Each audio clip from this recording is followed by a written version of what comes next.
பெண்கள் தான் இந்த ஆட்சியை மீண்டும் 2026ஆம் ஆண்டு தூக்கி பிடிப்பார்கள். இன்றைக்கு எங்கு போனாலும் மாண்புமிகு தமிழக முதல்வர் நேற்று தாவேகா கூட்டத்தில் முதல்வர் ஸ்டாலின் மன்னராட்சி நடத்துவதாக அக்கட்சியின் தலைவர் விஜய் கூறியது குறித்து செய்தியாளர் எழுப்பிய கேள்விக்கு அமைச்சர் சேகர் பாபு பதிலளித்துள்ளார். சார், நேற்று தாவேகா தலைவர் விஜய் அவர்கள் கடுமையான குற்றச்சாட்டை வச்சிருக்காரு. மன்னராட்சி முதல்வரே உங்களுடைய பேரை மட்டும் சொல்றீங்க, செயலில் ஈடுபட்ட பல்வேறு விஷயங்களை பற்றி பேசியிருக்காரு. தமிழ்நாட்டில் பெண்களுக்கு பாதுகாப்பு இல்லை, பெண்கள் தான் இந்த ஆட்சிக்கு முற்றுப்புள்ளி வைப்பாங்க.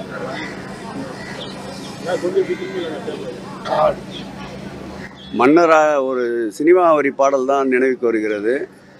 மன்னராட்சி காத்து நின்றது எங்கள் கைகளே, மக்களாட்சி காண செய்தது எங்கள் நெஞ்சமே, என்றும் ஆளும் இந்த எங்கள் ஆட்சி இந்த மண்ணிலே, கல்லில் வீடு கட்டி தந்தது எங்கள் கைகளே, கருணை தீபம் ஏற்றி வைத்தது எங்கள் நெஞ்சமே. இதுதான் அவருக்கு பதிலாக சொல்லிக் கொள்கிறேன். பெண்கள் தான் இந்த ஆட்சியை மீண்டும் 2026ஆம் ஆண்டு தூக்கி பிடிப்பார்கள்.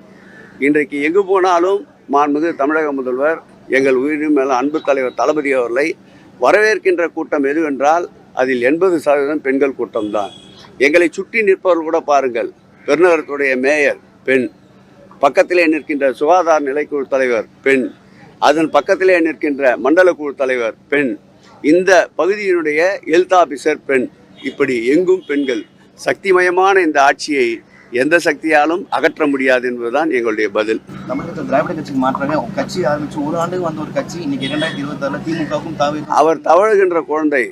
நாங்கள் பிடி உஷா போல் பல்வேறு ஓட்டப்பந்தயங்களில் பங்கேற்று வெற்றி கண்டவர்கள், பல கரடுமுரடான பாதைகளை கடந்து வந்தவர்கள், சிறை என்றால் என்னவென்று தெரியாதவர்கள், போராட்ட களம் என்றால் என்னவென்று தெரியாதவர்கள், ஆர்ப்பாட்ட களம் என்றால் என்னவென்று தெரியாதவர்கள், பொதுக்கூட்டம் என்றால் என்னவென்று தெரியாதவர்கள், மக்கள் பணி என்றால் என்னவென்று தெரியாதவர்கள், புயல் மழை வெள்ளம் போன்றவற்றை கூட தன்னுடைய இருப்பிடத்திற்கு அழைத்து வந்து 10 பேர்களுக்கு நலத்திட்ட உதவிகளை கொடுத்து அதை எடுத்து போட்டோ போட்டுக்கொண்டு அதையும் பிரசுரிப்பதற்கு ஊடகங்கள் தயாராக இருந்தால் தமிழகத்தின் நிலை இப்படித்தான் இருக்கும், இப்படித்தான் பேசிக் கொண்டிருப்பார்கள்.